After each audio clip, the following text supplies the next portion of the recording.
أنا إيش كم مليار زليار مرة قالت لكم أي علاقة بعد الطلاق ترجع راح تصير مصيبة وكارثة قبل أول طلاق. حاكي هذا الشيء لو ما حاكيته أقسم بالله يا نادين يا طائي حاكيته مليون مرة.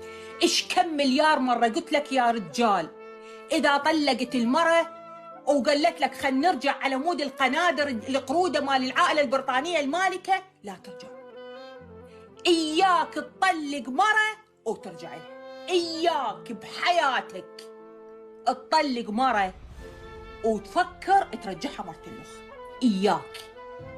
من راح تندق بيك الناقصة راح تقول شنو يعني نادين قالت إياك؟ ايش تقصد نادين الطائب وقتها من قالت إياك؟ من تلتشن راح تعرف يعني شخص بإياك.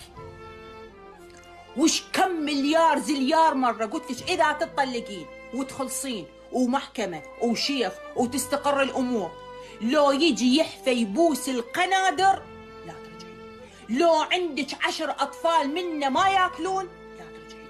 لو يقطع عليك القوت والأكل والنفقة ويعذبك ويذلك لا ترجعين. تطلق لا ترجع لنفس الرجال. إذا طلقت من رجال لا ترجعي لنفسه. إذا طلقت مرة لا ترجعها نفسها. شلون ما تفهموها؟ فهموها كلكم مفهومية.